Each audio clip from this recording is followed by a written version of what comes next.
Hola. ¿Cuál hiciste? ¿Fui yo? A ver tú. Fui yo. Ya, ¿cuál es entonces? Sí, es. Hola chicos, vamos a tratar de tomarme el tiempo porque yo soy especialista en hacer monólogos. Ya. Para iniciar, a ver. Hola, ¿qué tal? ¿Cómo están? A ver, mi nombre es Olga Osnayo. De hecho, primero vamos a iniciar con una introducción. Yo soy la directora, fundadora de Lima Oculta, la marca que van a trabajar. Y hoy día he querido hacer una presentación para que entiendan la historia, ¿ya? Porque yo creo de que esta marca vive, ha vivido y va a vivir mucho tiempo y me parece importantísimo. Justo estamos en una etapa que lo van a ver que paramos y estamos haciendo nuevas cosas, pero también está bueno para avanzar, retroceder, ¿no? Ver toda la historia y luego seguir construyendo nueva. Igual también siempre creo que es importante que sepan, yo en este caso he venido a hablar quién soy yo, ¿no? Diría que yo tengo 5 partes y todas estas soy yo. Soy aprendiz todo el tiempo y los invito a eso. Ustedes están en esta etapa. Creo que esto es una introducción que también los puede llevar a quizás en esta. A mí me hubiese encantado tener la edad de ustedes y que cuando yo era alumna hubiese podido tener un referente que me explique más allá de solo voy a hacer diseño gráfico y nada más. Así que esto es un granito de arena para que vean que hay muchas cosas que pueden hacer y no solamente diseño. Soy licenciada en diseño gráfico. En ese camino decidí estudiar una maestría en educación y ahorita estoy doctorando un doctorado en educación que comenzó, ¿no? Pronto, voy un año, me faltan 2. En el momento en que el diseño lo vi mucho más allá de la gráfica, ¿no? Eterno aprendiz. Desde mi lado creativo, soy CEO, pero en realidad me dedico más al tema de la creación de marcas. Tengo una agencia propia que se llama Panda y pues hoy día les voy a presentar este otro lado que diría que es mi lado más social, que es Lima Oculta. Soy gestora, soy docente de diversas universidades, conferencista. El proyecto me ha llevado a muchos países a dar conferencias porque van a darse cuenta que hay un modelo que ha funcionado y en realidad se podría aplicar en cualquier universidad, y yo creo en que los trabajos y todos los proyectos que uno haga tienen que ser escalables y la gente lo puede replicar y tiene que ser como muy libre, ¿no? Todo lo que yo hago, el ministerio, por ejemplo, Mincetur lo está aplicando y bien, ¿no? Yo lo empecé ahí y ellos lo continúan. Mi parte humana, ¿no? Soy directora de varios proyectos sociales porque no solo trabajo con Lima Oculta, sino también con otros. Clown, ¿no? Este es mi lado humano, que de hecho van a ver en la historia que fue un punto clave donde yo di un gran salto. Y manager de la banda de mi esposo, que es este señor, que se llama La Sarita, que también suma mucho, ¿no? Porque él también, si no lo han escuchado, tienen tarea, tienen que escuchar la banda La Sarita. Es una banda de rock fusión que tiene que ver mucho con cultura y de hecho eso es algo que nos enganchó. Y soy mentora porque soy mamá y motivadora de estos 2 niños que se llaman Amadeo y Julián, que de hecho suman mucho en todo lo que hago, porque esto no es que es lo que soy, diré, o lo que he sido, es lo que soy, todo esto, hoy. No sé si más adelante se sumarán más cositas, pero todo esto hago hoy en día.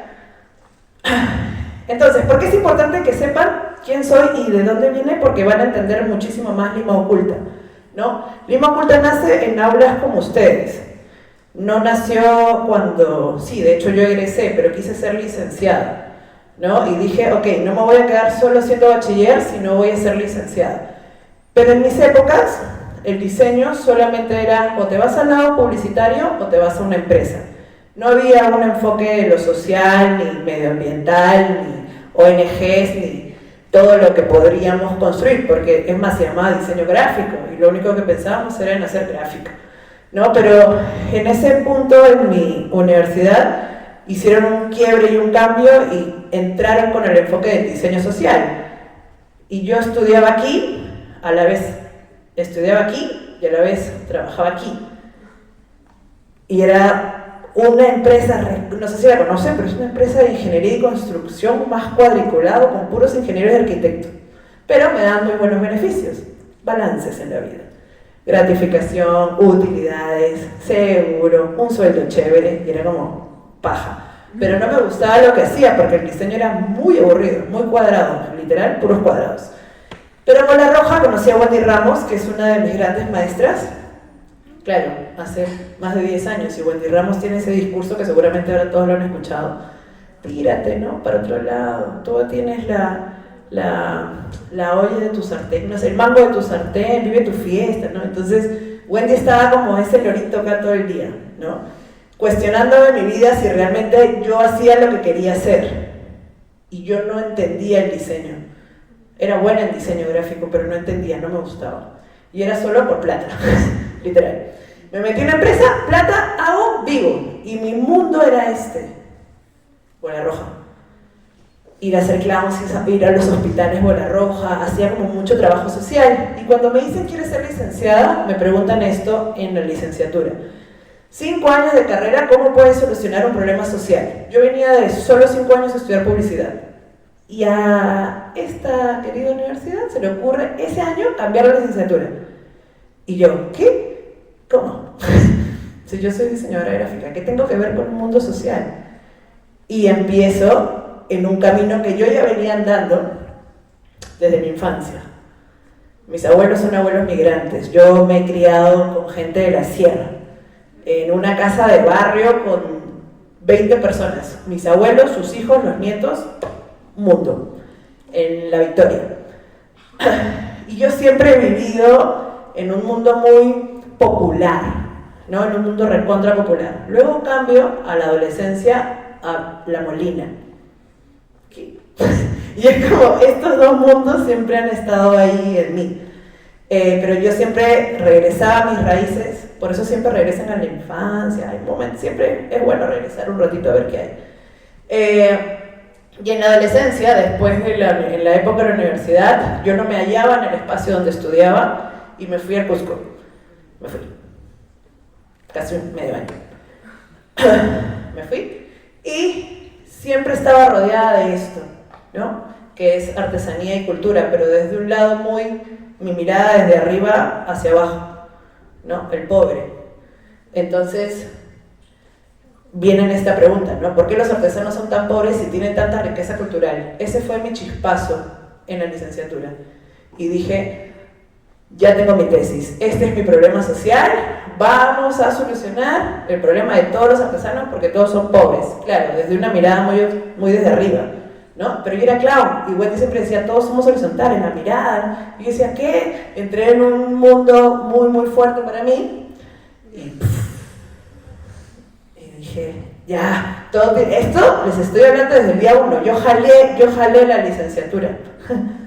El primer módulo, porque son 3. ¿Por qué? Porque mi mirada, el primer módulo era esta. Mi gran referente de dónde venden artesanías era la avenida La Marina, y ya si tenía plata, Miraflores, ¿no? Esos eran mis únicos 2 puntos, centro de Lima, no tenía más puntos de venta. Si no, era cuando me iba de viaje, ¿no? Y compraba estos merch en las feriecitas, o gente pobre vendiendo lo que puede en las calles. Y mi gran referente de artesanía era Toritos de Pucará, ¿no? Si a mí me preguntabas, dime una artesanía, Torito de Pucará. Otra, Chullo, otra, Pocho, ¿no? Y no pasaba de ahí.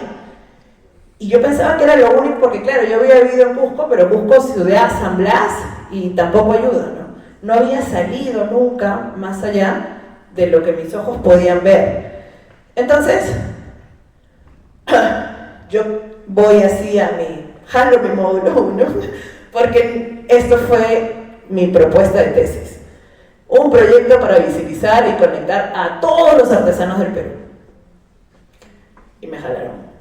Y me dijeron, no, Olga, o sea, en una tesis no puedes solucionar la vida de todos los artesanos del Perú. Tesis chiquito, ¿no? O sea, empieza y tienes que aplicarlo. Te vas a ir a Cusco, te vas a ir a Ayacucho. Claro, dije. Y me dijeron, no, jalada. Entonces tuve que retroceder, y esto es el paso número 1 del diseño, pero que en un proyecto social yo no lo veía, ¿no? Investigar es el primer acto creativo. Yo lo vi solo con mis ojos, con mis propias experiencias. Muy prejuicio, muy del artesano es pobre, lo etiqueté. El artesano es pobre, solo vende cultura, solo vende en el mercado, solamente hay ferias, solo hay toritos, chullo, todo es andino. ¿Y la selva? Y dije, ¿qué? Y ahí fue la segunda explosión y empecé a investigar. Datos, les estoy dando los datos más amplios, ¿sabes? Porque ese día es su chamba. Existen 55 pueblos indígenas originarios en el Perú, de los cuales el más grande es el Aymara. Eso quiere decir que existen 51 pueblos amazónicos y solo 4 andinos. Y yo sabía, según yo, todo lo andino y no sabía nada. Tenemos como primeros a los Aymaras. Por acá está el Aguajún, que es un punto importante porque es una comunidad con la que estoy trabajando ahora. Por acá está el Chipibo, con Ivo, que es con el que yo inicié. Hay 48 lenguas originarias, ¿no? Y todos estos datazos que dije, ¿qué? No, claro, el idioma el que más hablamos es el quechua, pero lo compartimos en toda la región. Las lenguas indígenas en peligro de extinción, entré con este mundo, ¿cuántos se han perdido? ¿Qué está pasando? Y empecé a darme cuenta que en cada pueblo originario habían subpueblitos y dije, ¡ah! Este Perú yo no lo conocía, yo conocía Lima, Cusco, fin. O sea, y playa, norte, Piura, hasta ahí llegué, ¿no? Y empecé a zambullirme y a darme cuenta, uy, se congeló. Ahí está. Y a meterme en mi tema, claro, de lo mucho a lo específico. Existe un plan desde el MINCETUR, porque también, a ver, en estructura de ministerios, los que ven artesanías es MINCUL, que es el Ministerio de Cultura, y el MINCETUR. Y el MINCETUR tiene el CLANAR, que han hecho la división de todas las líneas artesanales que tenemos en el Perú, desde MINCETUR, porque la del MINCUL es otra cosa. 17 líneas artesanales tenemos: alfarería, cerámica, bisutería, cerrajería, hasta estas que son innovaciones, ¿no? Y dije, ¿qué es esta locura? Y aparte de cada línea, tiene su sublínea, ¿no? Y todo esto tenemos en el Perú y dije, no sé nada, queda claro. Ignorancia total. Y me zambullí tanto. Ay, no pasa. Aló, ahí arriba, alguien me ayuda a pasar. ¿Qué dijo? Ahí está. ¿No? Y me empecé a meter un poquito más. De hecho, esto es actual, porque hace 10 años realmente no había esta información, tenías que leer muchos libros. Líneas artesanales, ¿no? El 62% está en textil, el 10% está en fibra vegetal y el 7% en cerámica. Y creo que conocemos más de cerámica que de todo lo demás, ¿no? Entonces era como, ¿y esto qué sucede? Y de ahí empecé a darle también otra mirada, ¿no? Una mirada más humana, donde me empecé a dar cuenta que casi hablamos de artesanos siempre, hombres, y los referentes a Mautas, hombres. Y siempre hombres y hombres y hombres. Y dije, ¿y las mujeres? ¿No? ¿Dónde están? Entonces dije, ya me jalaron en el primer módulo, tengo que aprobar el segundo. Me la pasé solo leyendo, no presentaba tareas, dije que me vuelvan a jalar, no me importa, pero tengo que saber un montón. Entonces quedaba claro que tenía que aplicar mi tesis en Lima y todo lo que yo estaba investigando era en el Perú, porque yo seguía con la mirada de vamos a cambiar la artesanía de Perú. Y dije, ok, tiene que estar en Lima, queda claro que tiene que ser artesanía y queda claro que tengo que trabajar con comunidad. ¿Por qué? Porque hay muchos artesanos que venden uno a uno, pero yo necesitaba un bloque para realmente generar un cambio, porque el trabajo de uno era un poquito más difícil y más por el poco tiempo. Y es cuando yo llego a la comunidad Chipiva de Cantagallo. ¿Conocen la comunidad Chipiva de Cantagallo? Muy bien. En el 2012, yo entré a la universidad en el 2000 algo ya, y pongan 2005 creo que entré. Mi mejor amiga entró a San Marcos a estudiar lingüística y ella, el primer año de la universidad, me dice, acompáñame a una comunidad que queda acá en el distrito de Rímac. Tú como eres diseñadora y sabes tomar fotos, esos clichés, acompáñame, yo voy a estudiar la lengua y tú tomas fotos. Solo fui una vez, en el 2005 o 2006. En el 2012 enganché con el recuerdo después de toda la investigación, porque llegué a que quiero trabajar con mujeres de la Amazonía, porque son los pueblos que más tenemos, pero son los pueblos que más desconocemos. Sabemos de artesanos y siempre nos metemos a hombres. Me voy a ir por el otro lado. Quiero trabajar con la Amazonía, quiero trabajar con mujeres, y mientras me estaba bañando literal, dije, yo hace años fui a una comunidad donde había un montón de mujeres y todas eran chipivas artesanas. Y llamé a mi amiga y me dice, Olga, es Cantagallo. Y yo, ¿y seguirán ahí? Ignorante, ¿no? Y me dice, llevan más de 20 años acá, anda, tomas tu 23, tu bus, te bajas y ahí cruzas el puente y ahí está. Llego a Cantagallo, y Cantagallo hace 10 años era así, no era un cerro, era el basural de la ciudad de Lima, no era un cerro, todo era basura y le habían puesto tierra encima. Encima construyeron sus casas, que ni siquiera te podías apoyar, no apoyarse, o sea, esta era una parte de la casa. Las casas eran muy, muy precarias, todas eran hechas por ellos mismos, obviamente no tenían títulos de propiedad, pero era la comunidad más grande amazónica que había migrado a Perú, a Lima, perdón. Habían más de 1000 familias, en donde todas las mujeres eran artesanas y eran el núcleo financiero del hogar. Pero esa es la mirada fea, pues. Esa es la mirada de la pobreza, esa es la mirada desde que uno va desde arriba, yo soy el genio que te vengo a ayudar. Pero el detrás de cámaras de Cantagallo era ¿no? Muchas mujeres pasándose horas y horas para vender y producir sus artesanías, mucha cultura, mucho color, mucha fiesta en Cantagallo, defendían su sistema, su sentido de pertenencia y de identidad. Ellas decían que eran chipivas y lo gritaban por todos lados, y este era el grupo maravilloso con el cual yo conecté, que era la Asociación Emuxicol, representada por más de 30 mujeres. En este viaje y en este trabajo ya de campo, porque la primera fue muy de libro y después ya pasé a trabajo de campo. Ay, ¿pueden pasarme por favor la siguiente? No llega. Hola, arriba, personas.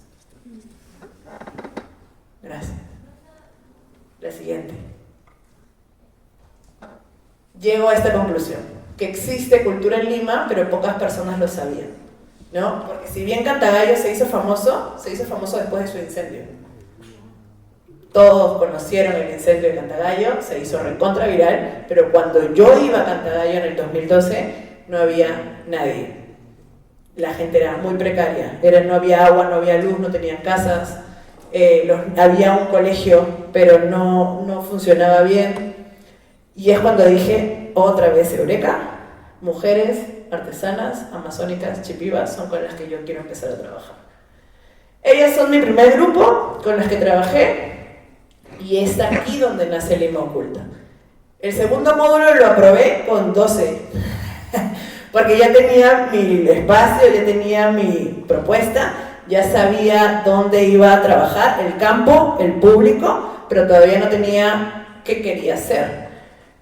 Y llegué a la marca en un segundo, porque dije, es Lima Oculta, existe cultura en Lima, pero nadie lo sabe. Fue un juego gráfico. Esta A es parte de un diseño Quené, que es un diseño chipivo, ¿no? Es una síntesis del diseño Quené, y jugar con la parte tipográfica, ¿no? Ponerle a culta, a la palabra culta, mucho color, pero la O que te acompaña, porque hay muchas cosas que yo no sabía, porque después conocí muchas más comunidades y quería que la gente las conozca. Mi tesis, tal cual, fue esta.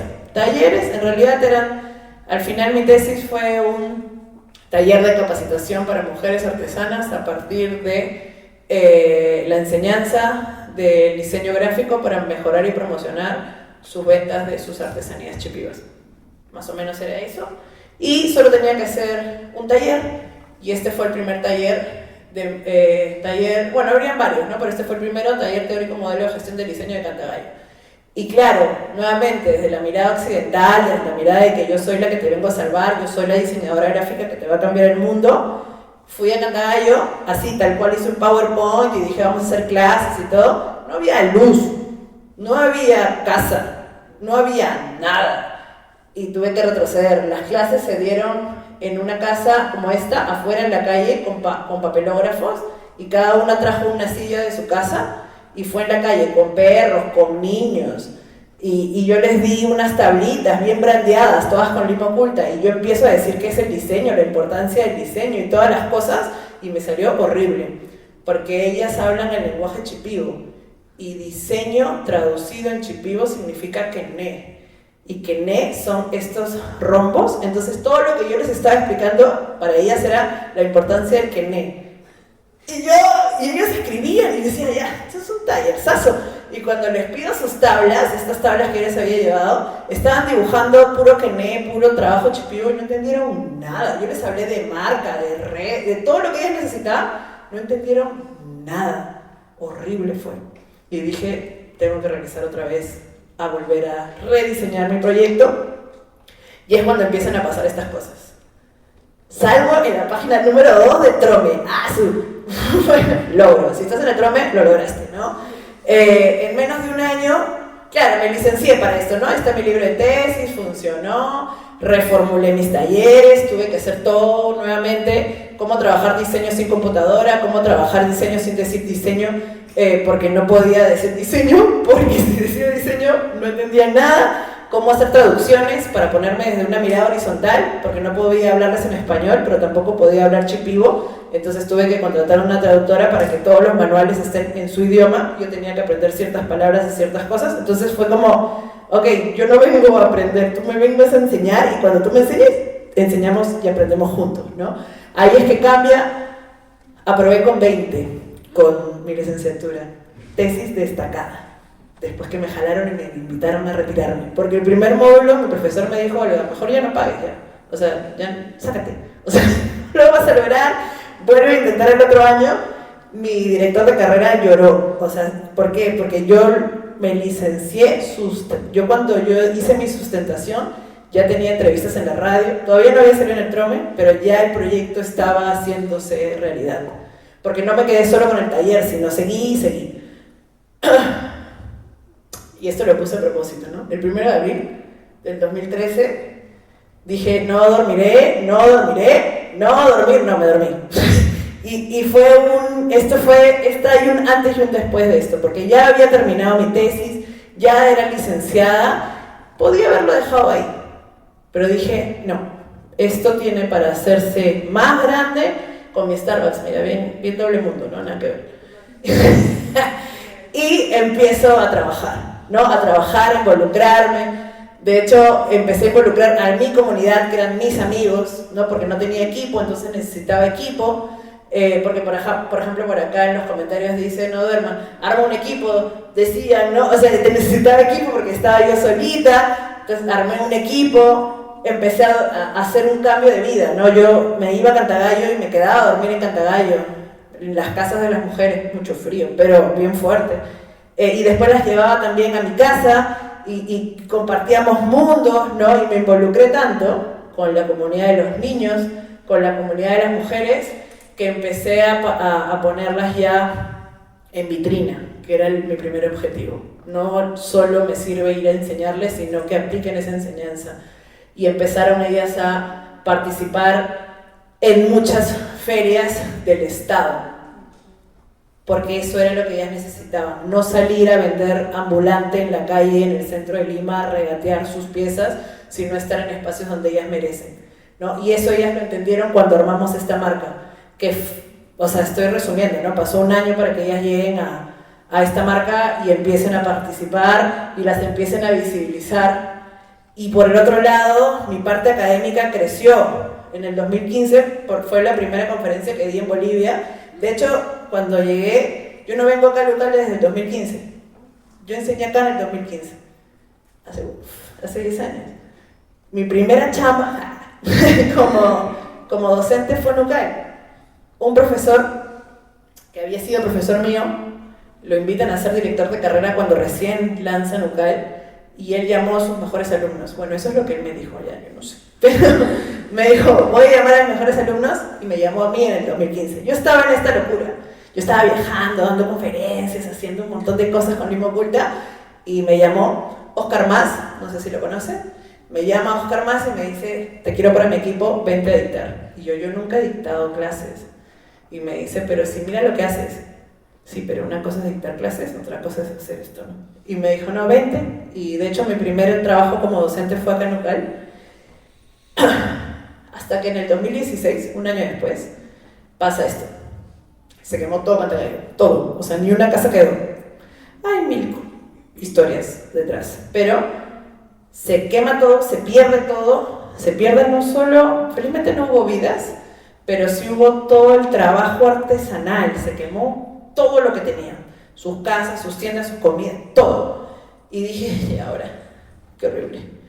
Entonces, se tenía que volver a empezar, porque creo que mi vida es así, siempre se vuelve a empezar y se vuelve a empezar, y salimos de Cantagallo, y dijimos, ok, vamos a llevarlas a otros espacios.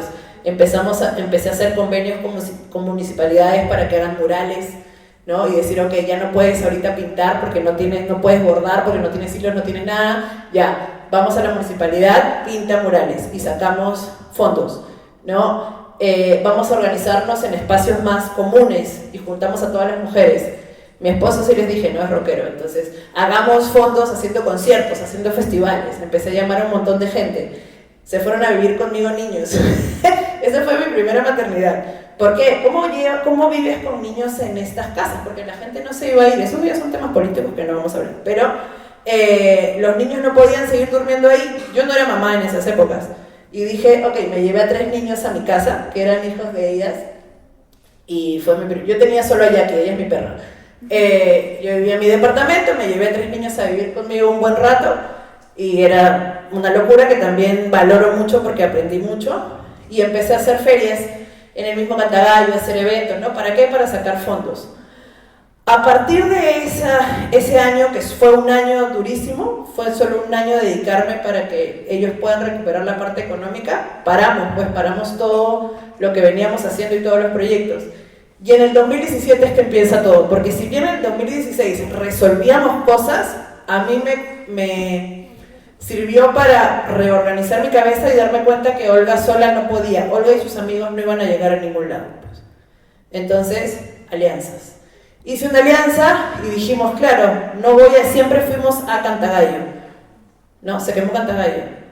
Vamos a sacarlas a ellas de Cantagallo y las voy a llevar a una universidad. Este fue el primer taller que dictamos, primera vez que ellas habían pisado una universidad, nunca habían ido a la universidad, nunca ni siquiera la habían pisado. Y empezamos a hacer talleres, es un taller de tipografía. Ellas ya sabían dibujar, ya sabían hacer diseño, solamente es que las regresamos a los primeros cursos que ustedes han llevado en diseño, igualito, en la universidad. Y mi Lima Oculta empieza a crecer, ¿no? He estado en Colombia, en Ecuador, en Bolivia, en Argentina, en México.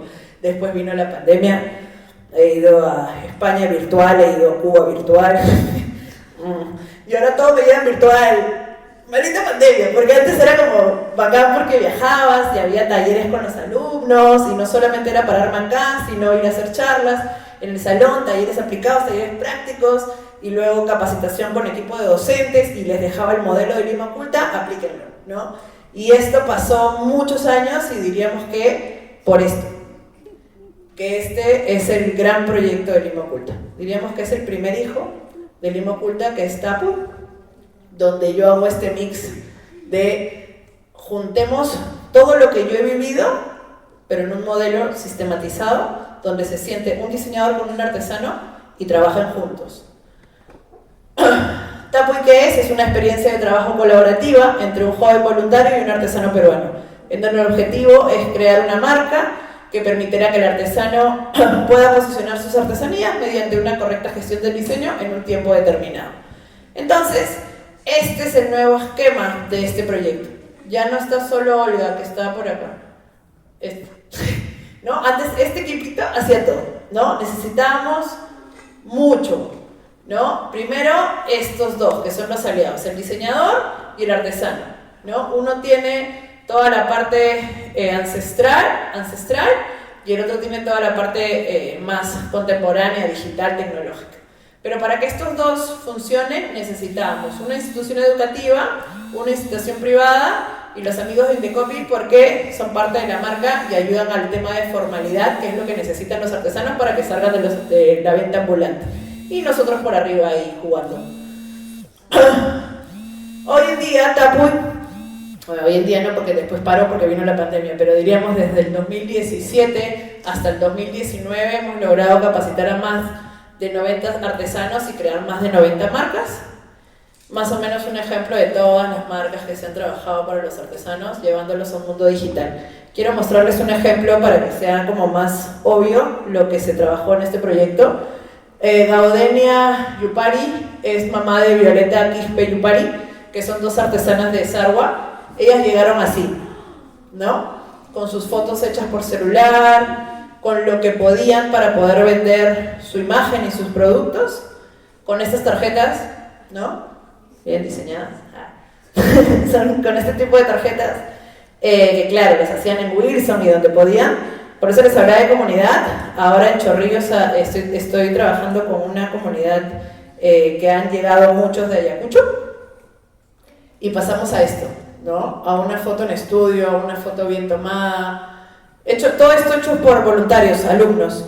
Un manual de marca, unas fotografías de producto de calidad, unas tarjetas de presentación bien diseñadas, sus redes y sus canales digitales para que puedan ellas promocionar de manera autónoma todo, simplemente dándole las piezas. Ahora, estas fotos de acá están hechas tomadas por ellas, porque hicimos un taller de fotografía con el celular, pero claro, en una universidad, pero después se les enseñó a hacer sus estudios caseros con cartulinas y lamparitas, ¿no? Todo para que ellas lo puedan aplicar. Entonces, estos otros ejemplos maravillosos, y esta es una artesana y esta es la diseñadora voluntaria, ¿no? Le hizo este logo y después empezaron a pasar estas cosas, porque los entregables en realidad eran tarjetas, manual, logo y algunas piezas digitales, desde el voluntario, pero ellos mismos tenían que hacer otras cosas como su storytelling, los artesanos tenían que resolver porque llevaban talleres ellos en clase en la universidad. Pero, por ejemplo, me iba a una feria y ya habían mandado a hacer sus bolsos, ¿no? O sea, ellos mismos empiezan a aplicar su marca, ellos mismos empiezan a invertir en cosas que van muchísimo más allá de nuestro trabajo. Sadit Silvano es un súper ejemplo, en realidad si la pueden seguir en redes sociales es una capa. Ella salió de Cantagallo, de hecho su hijo estuvo en mi casa, en mi albergue en casa que se hizo, y ahora ella es esto. Si yo retrocedo 10 años, Sadit no tenía nada más que sus hijos y sabía bordar. Ha sido portada de revista, ha ido a Berlín, creo que se ha ido. Ahorita hizo el mural más grande, Chipivo, en Brasil, en todo un edificio enorme, lo ha hecho en la calle, está viajando por el mundo, ha sido, de hecho está acá, denominada como una de las 50, este año, denominada como una de las 50 mujeres más poderosas del mundo por Forbes, ¿no? Y es como... Gabriela Tocusi es un caso, para mí maravilloso, de hecho, ella es de acá, o de Toulouse, bueno, por ahí va, pero... ¿por qué? Porque en algún momento trabajamos con alumnos de cierta institución, pero después fue abierta. Yo he tenido alumnos de Toulouse, he tenido alumnos de UCAL, he tenido alumnos de Católica, todos los que querían trabajar, solamente tenías que ser diseñador y querer trabajar con artesanía. Gabriel le trabajaron esta marca y él involucró a sus hijos dentro del proceso, porque sus hijos, si bien son niños, los niños son recontra tecnológicos. Él trabaja retablos ayacuchanos y empezó, por ejemplo, le hicieron una entrevista en TV Perú, porque su hijo también ya está produciendo artesanía. Y a este nivel, o sea, son sus community managers, son sus editores de video, y es alucinante, porque cuando pasa pandemia nosotros pasamos a talleres virtuales, y en estos talleres virtuales no solo estaba el artesano, sino estaba escuchando toda su familia, y eso pasó mágico, eso fue muy mágico, porque cuando hicimos los talleres virtuales, mientras que Gabriel estaba recibiendo capacitación, sus hijos estaban alrededor. Entonces estaban escuchando, papá, ¿qué estás haciendo? ¿No? Y empezamos a, de alguna u otra forma, que los niños aprecien el valor del trabajo de sus padres y lo vean como un negocio rentable. pero aplicado a hoy en día, tengo que utilizar todos estos canales y tengo que vender, y Gabriel, ellos son los que manejan las redes sociales ahora de Gabriel. Eso es lo que pasó en Lima. Si se dan cuenta, todas las marcas anteriores, yo empecé en comunidad, pero después cuando abrimos Tapuy, empezamos a trabajar con marcas personales, pero después dijimos, claro, Lima queda corto, y este es un ejemplo que nos empiezan a llamar los gobiernos regionales. De hecho, acá estaba embarazada de 6 meses, también eso es un corte para en la vida, porque me llaman a Tacabamba, nos fuimos a trabajar con estas mujeres del Pañón Tacabambino, donde regresamos a los aprendizajes de Cantagallo. Nuevamente, no había luz, no había computadora, no había proyector, entonces todo el trabajo con cartulinas, plumones y cosas, y se trabajó esta marca, ¿no? Pero la diferencia de trabajar marcas colectivas a marcas individuales es que en individuales necesito muchos voluntarios, en marcas colectivas solo viajábamos 3 diseñadores a campo, y esos 3 nos encerrábamos en la provincia, trabajábamos con las mujeres, con talleres como estos, solo para trabajar su marca, y hacíamos la devolución de la marca, y la entrega de los canales digitales abiertos, fotografías, y una alineación de su trabajo. Esto nació en pandemia, que fue maravilloso. Los artesanos se quedaron sin ferias, los artesanos se quedaron sin puntos de ventas, y obviamente la gente, el mismo público, no tenía que vender, y armamos al revés. Nosotros siempre les enseñábamos a ellos, ahora ellos que enseñan a las personas. Se armaron estos talleres, y eran talleres virtuales. Te llegaba tu pack a tu casa, con todas tus cositas, para que aprendas por ejemplo, a pintar tus máscaras de Paracas, ¿no? Te llegaban con todo, y de ahí te conectabas con el maestro, y el maestro te enseñaba a hacer paso por paso, ¿no? Y tenías los cuchimilcos, ¿se acuerdan que salieron de este evento de las Olimpiadas, creo que era? O sea, hicieron los cuchimilcos, se pusieron recontra famosos, todos querían pintar su cuchimilco. Y abrimos un montón de talleres, y así fue la forma en que los artesanos pudieron tener ingresos, porque eran clases largas, ¿no? 4, 2, 2, 6, 3, ¿no? Esto era muy fácil, pero... Y armábamos calendarios por meses para que se pueda sostener. Luego nació Educai, porque como les dije, ya armamos un modelo. Tapuy es un modelo validado, ya tiene muchos años trabajando, y nos llama la USAID para trabajar con la comunidad de emprendedores venezolanos en Perú. Todos los venezolanos tienen 1 millón de emprendimientos, pero no tienen canales, no tienen marcas, no tienen nada. Entonces nos juntamos con USAID, con los fondos de World Council, y nos dicen, oye, capacítame 50 venezolanos que tienen emprendimientos con tus voluntarios, y te doy el fondo que tú quieras para que puedas capacitar a tus artesanos. Obvio, dijimos.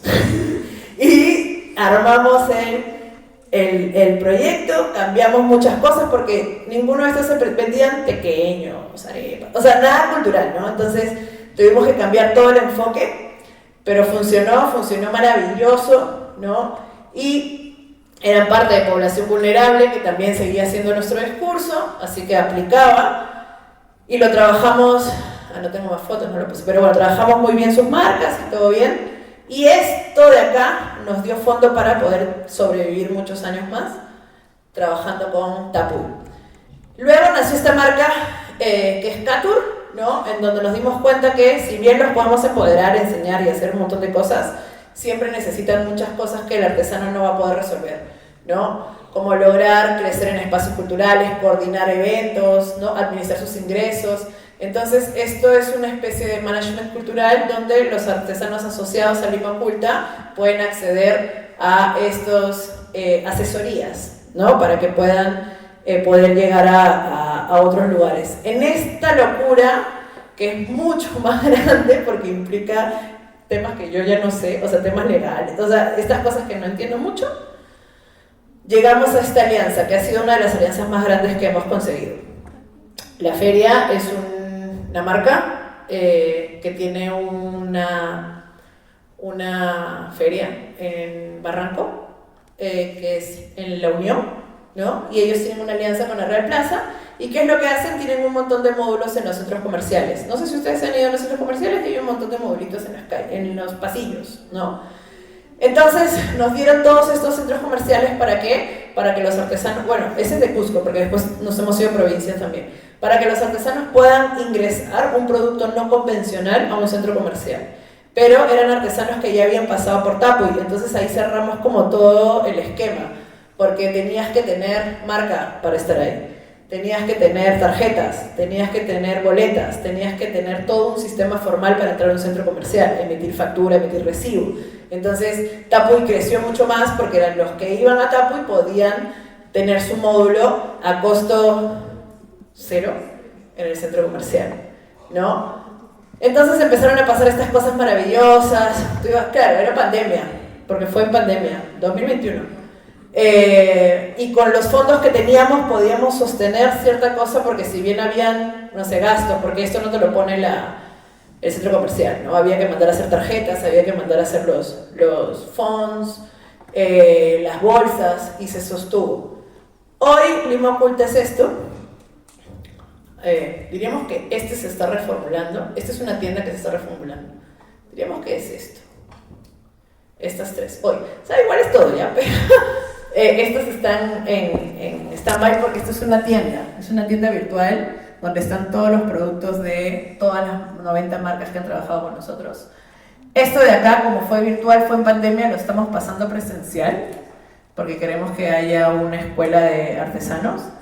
Y más o menos este es el modelo, ¿no? Tenemos dos enfoques, promoción y comercio y educación y voluntariado. Diríamos que esos son nuestros dos pilares en donde nos movemos. Este es Nuevita, es una agencia de marcas culturales para artesanos que están en otro nivel. ¿Por qué? Porque si ustedes se dan cuenta, yo he trabajado con más, pero con cierta precariedad económica que no pueden pagar cierto acceso al diseño. Pero hay artesanos que exportan, hay artesanos que están en otro nivel y que tienen los fondos. Entonces, como ya nos conocen, nos llaman y nos dicen, oye, ¿tú crees que puedes hacer mi rebranding de mi agente, de mi marca? Claro. Entonces ya hay un costo y estos artesanos de acá apoyan a esto de acá, que es el SIT. ¿Han visto lo que es el SIS? Ya es igualito. Sistema Integral de Salud, este es Sistema Integral de Diseño. Entonces, si no tienes para pagarte, puedes ir por acá para que no se abra un Tapuy. Esto es directo. O sea, me tocan la puerta y me dicen, hola, quiero un logo. Ya. ¿Tienes plata? No. Postula al SIT y obviamente tienen que demostrar que realmente no pueden pagar el diseño porque lo que no queremos como diseñadores es tampoco quitarles chamba, ¿no? Entonces, pagamos a diseñadores aquí y estos diseñadores mínimo me tienen que trabajar una marca que esté en SIT. Entonces siempre se les paga. Esto de acá sí depende de todas las alianzas, por eso esto es más directo.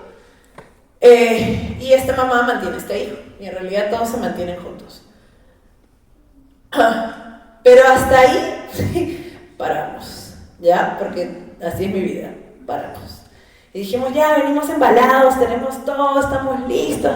La pandemia sí nos tiró abajo bastante. El tema de los conciertos y esta parte que teníamos también como fondos también se tuvo que parar. Y tuvimos que reformatear mucho. Porque nos dimos cuenta que estábamos haciendo, pero no teníamos un rumbo claro, ¿no? Seguíamos haciendo, pero de ahí yo paré, bueno, aparte de la maternidad y las cositas de la vida, me di cuenta que la mirada de hoy en día, después de tantos años, Lima Oculta ya no solo quiere hacer tallercitos, ya no quiere estar participando en ferias, o sea, eso ya es parte de los otros proyectos, pero como organización, hoy el enfoque es cuidar el patrimonio es el primer acto de ciudadanía, ¿no? Porque si ustedes ven todo lo que hemos hecho, siempre ha sido a partir de pensar en ser mejor ciudadano, no solo para mí, sino también en el otro, con una mirada mucho más horizontal. Entonces diríamos que este es nuestro grito de batalla hoy en día, y estos son nuestros públicos, ¿no? Ya no es al artesano directo. Todo lo que hemos hecho ha sido siempre por el artesano. Eso no quiere decir que ahora no lo hagamos, pero es un resultado, que sea una consecuencia. Lo que queremos es que el artesano obviamente venda más, se le valore más, la gente aprecie más artesanía, pero tiene que ser una consecuencia. Entonces hemos tenido que retroceder al origen. Los jóvenes son la revolución cultural que necesitamos. Sin ustedes no funciona nada de lo que yo hago. Y luego cada niño es un guardián de nuestra historia. Porque no, estos los que tengo que trabajar, pero estos los que tengo que cuidar. Porque para que sea un buen joven y yo no tenga que chambear con ellos, mejor los preparo desde más chiquitos. Entonces tenemos ahora estos dos enfoques a partir de acciones claras, ¿no? Y ahí vienen muchas anécdotas, millones, he traído una, ¿no? Pero nuestro sentarnos y decir, oye, por aquí no va, no tenemos que estar solo artesano, sino estas pequeñas acciones que pasaron, por ejemplo, en pandemia. Y es una diseñadora que trabajaba con él, muy parecido a lo de Gabriel, pero es un señor muy mayor y empezó a involucrar en todos sus talleres a sus hijos. Y siempre estaban ahí sus hijos, siempre estaban sus hijos. Entonces, él empezó solo y terminó incluyendo a sus dos hijos. Ahora estamos trabajando con él y con la diseñadora, ¿no? Y nos empezamos a dar cuenta que, claro, joven no solo es el voluntario, joven también es el que vive con él. Y si el hijo entiende que el valor y el trabajo de su padre es maravilloso y si realmente lo entiende, puede llegar a ser una empresa y puede ser algo que trascienda, y no solamente desde la parte económica, sino desde la parte de identidad. Ahí fue que explotamos. Esta es una marca que se trabajó de Bernardino Arce, es un artesano de Arequipa, y esta es su comunicación hoy en día. ¿Puedes ponerme el video, por favor? Personas. Arriba.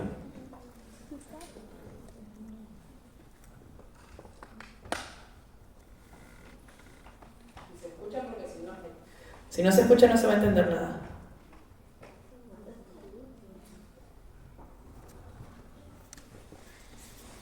Para contarles un poquito, el hijo es diseñador y lo mandaron a otro lado del mundo para que el papá invirtió porque se dio cuenta.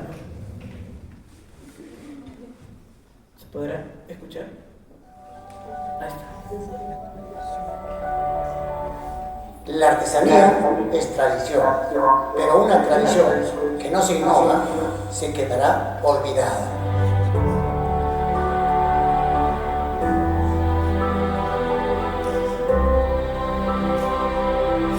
Nosotros hemos creado el primer irrigador de cerámica para macetas hechos en el Perú.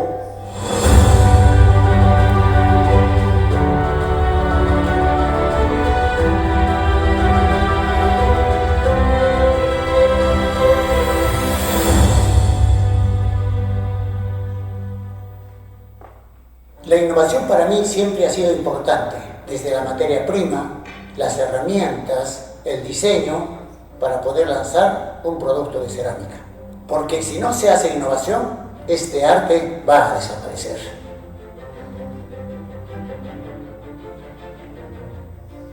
Lo que pasa con la artesanía en la actualidad, pienso que los procesos con los que los artesanos trabajamos como que se han estancado. Ya un artesano no se divierte realizando un producto. Lo que mi papá y yo hicimos primero fue buscar un concepto.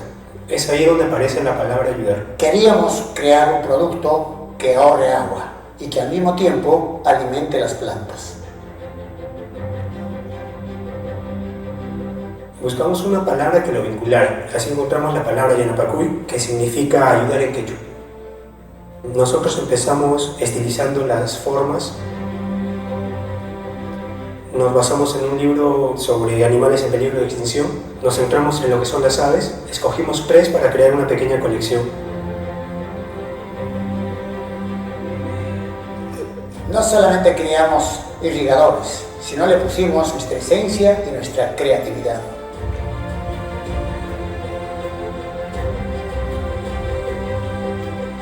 El marmoleado es una técnica que mi papá lo innovó, que nació de la experimentación de los materiales. A su vez es como una marca para los arce, porque la mayoría de productos tienen esta técnica en su acabado, en su decoración. El trabajar con Fernando fue una experiencia muy bonita. Yo puse la experiencia y él puso sus conocimientos de innovación. Y logramos una fusión que el día de hoy es positivo en nuestra producción. Y también hemos respetado las técnicas ancestrales y la hemos combinado con las de innovación.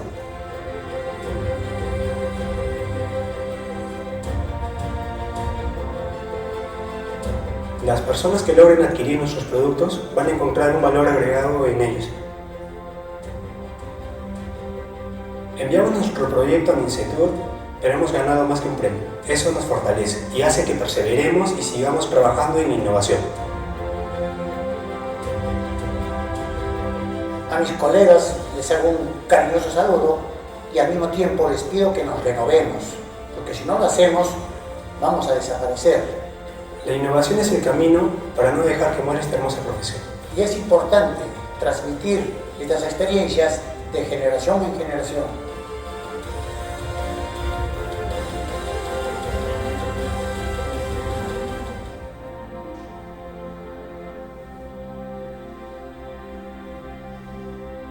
Hola, ahí está.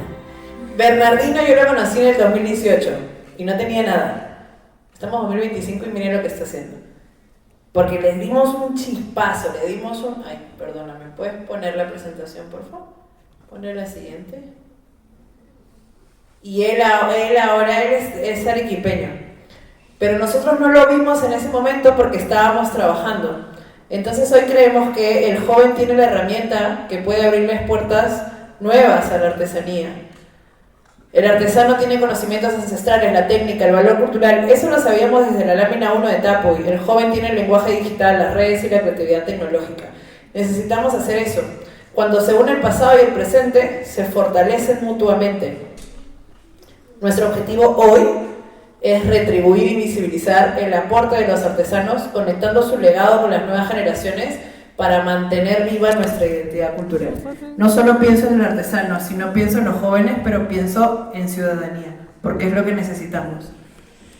Ahora estoy en esto, estoy viajando mucho, ¿no? Cosas que me toca salir, explorar, conocer instituciones, meterme más a temas duros, a mí, pero el proyecto tiene que seguir.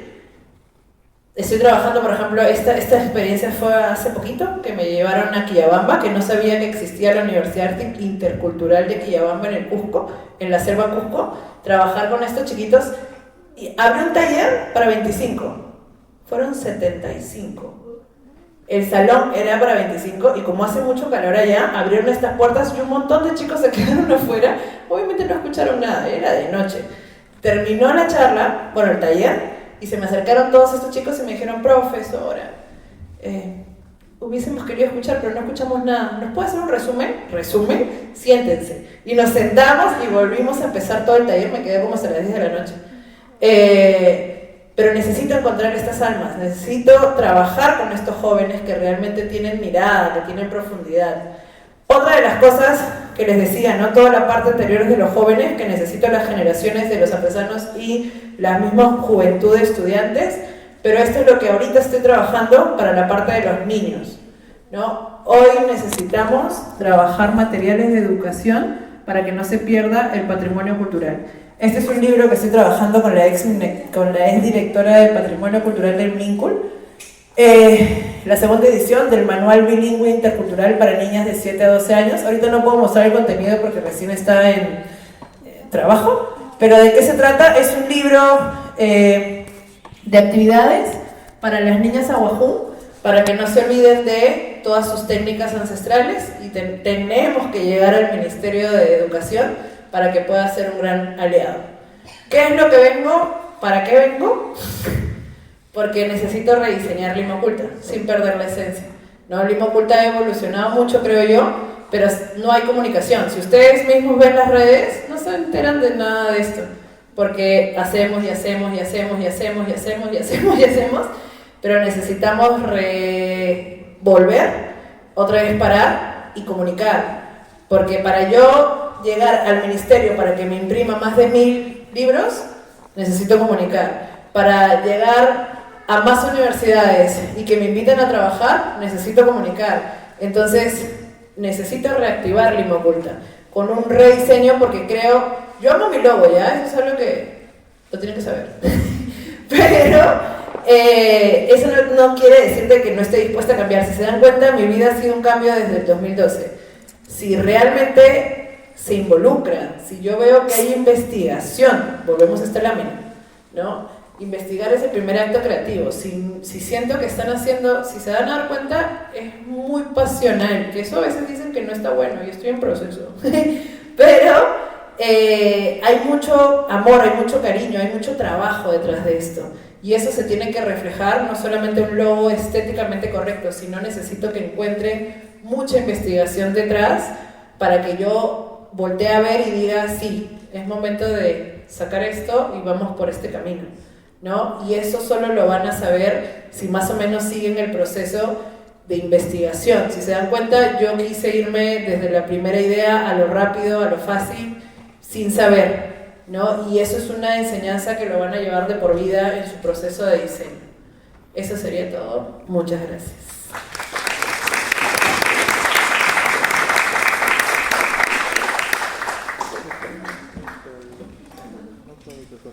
Muchas gracias.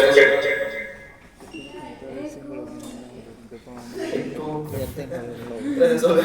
Gracias, chicos, también. No, excelente. Gracias por la explicación de qué es Lima Oculta. Gracias también por esa labor noble que tienes. Lima Alta. No, Lima Alta no. Perú Alto. Llega el tiempo, chicos, entonces de las preguntas. Uno de nosotros ayer 4, le dije que se quedara en la derecha y ya no.